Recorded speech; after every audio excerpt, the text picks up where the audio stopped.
All right, Brent Portia, TopVelocity.net. We've got another testimonial on the line, which is pretty exciting. John Murphy. John, tell him who you are, where you're from, how old you are, and tell him when you came to camp. I'm Jonathan Murphy from West Virginia State University.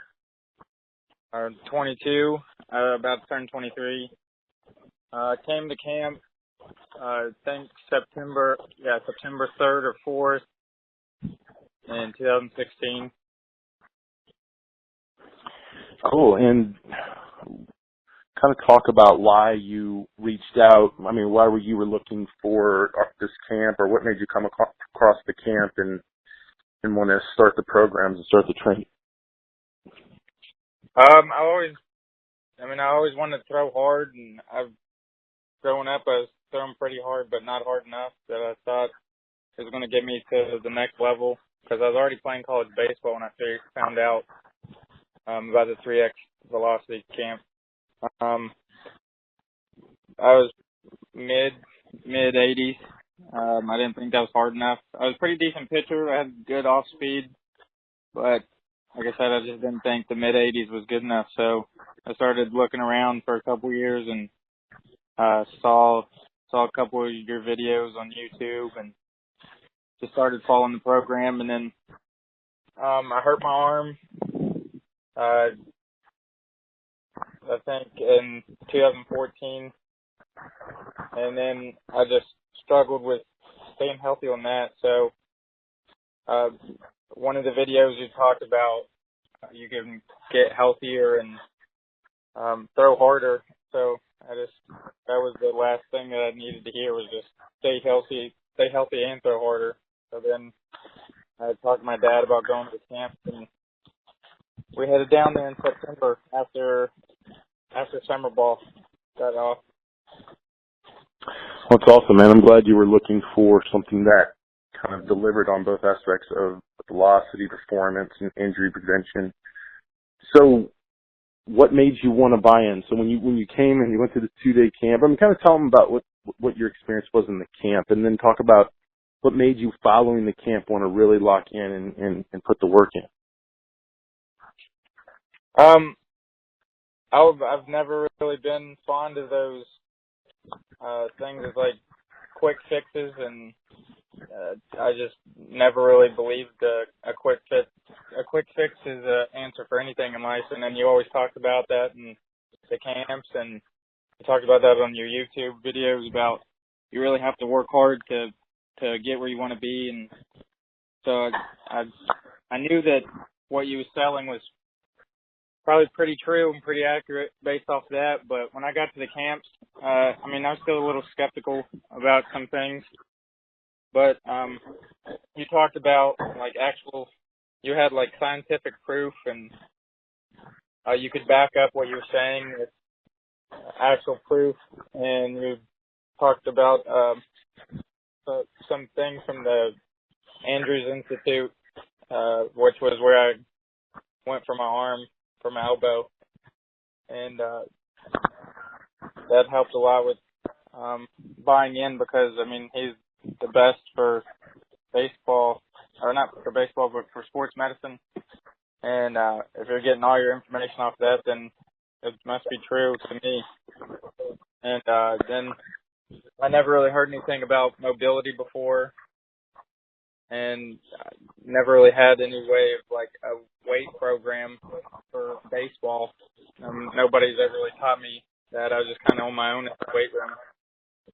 So when I actually had like correlations between the velocity of pitching and the weight room, that's just what made me want to give it my all. Is if I can hand clean and translate that to velocity, I'm going to give it what I can. That's pretty awesome, man. I think you really knocked it out of the park. You really understood the meat and potatoes of what we're doing and how we're having success. And talk about how challenging it was to kind of go through the programming and actually start to grind through it and have success with it. Talk about those challenges.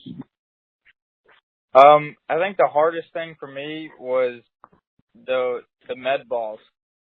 I remember being at camp and you talking about sticking the front foot and leading with the hips and everything. That just was not clicking for me at all at first. And then I didn't understand why it wasn't working. I mean, I'm a pretty athletic kid, so like when coach always talks to me about doing something, normally I can figure it out and do it, but that just didn't click. And then finally, when I started doing like my the weight room and started getting a little bit more mobile and flexible and could put myself in these different positions, that started clicking over into the med throws, and I could start learning to use my hips a lot more explosively, and sticking that front leg was a lot easier over time, and now it's just almost second nature because I feel like without the weight, then my body would never be able to be in those positions to do that.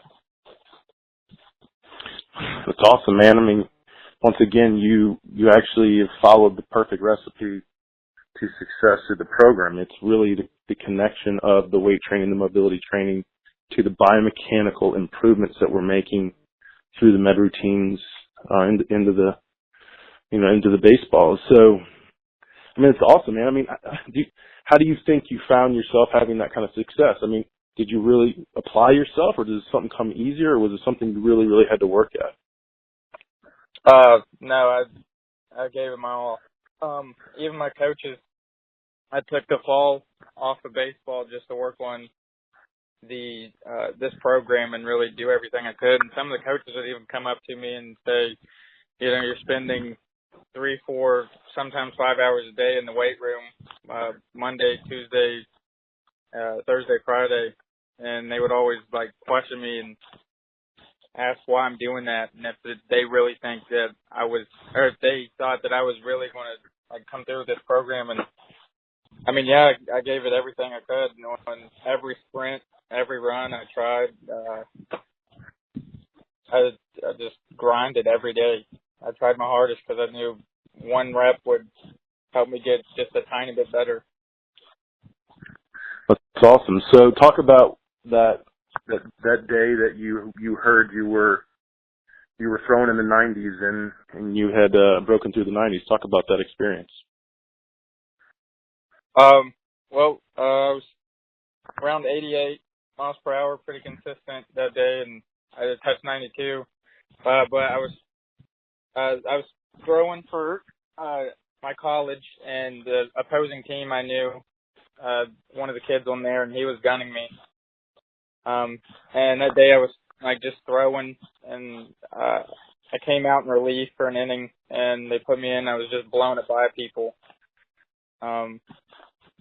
And I knew I was throwing well, but I didn't know how hard I was throwing. But it just came out of my hand really well, and my body was working together. And I texted him, my buddy, asked him how hard I was throwing. He said just consistently upper 80s and touch 92, and it just blew my mind that I finally broke it and broke through.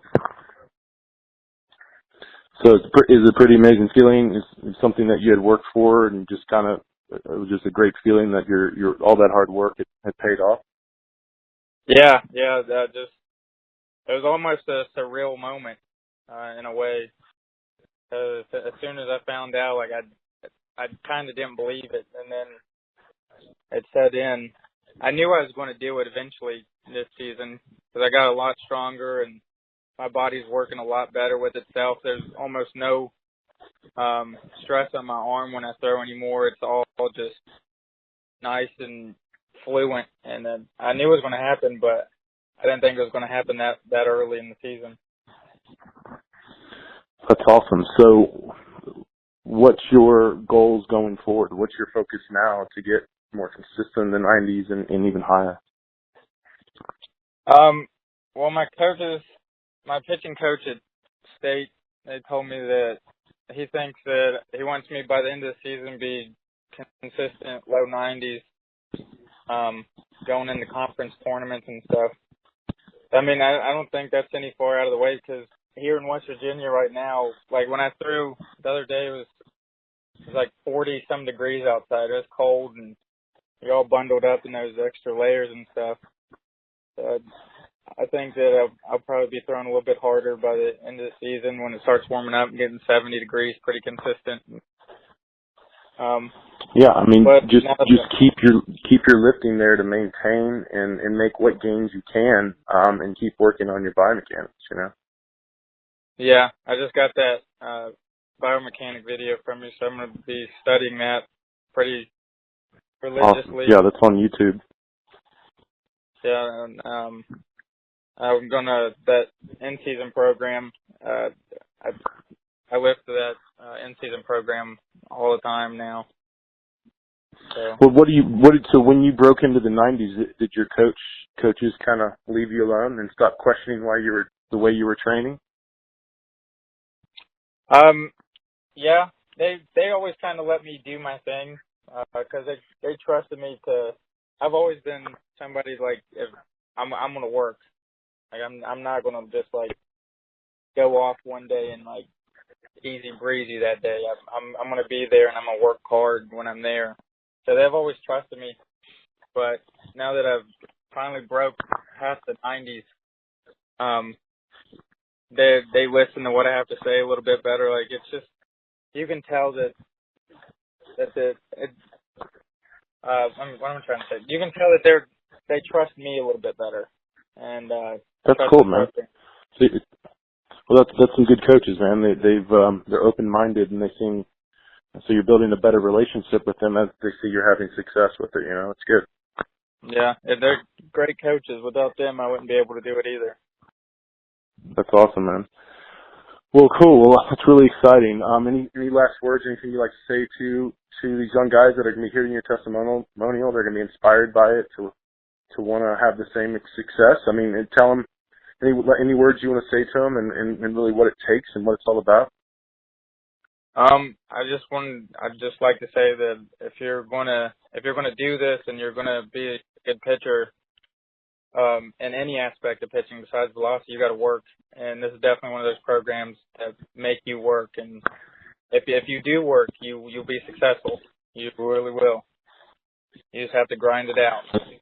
That's awesome, man. Well, look, I really appreciate you doing this. I'm going to put your video up online showing the progressions you've made from camp to now, and I want you to stay in touch, man, because there's a lot more gains to be made. So. Yeah. Thank you. Thank you, John. All right, hold on a second.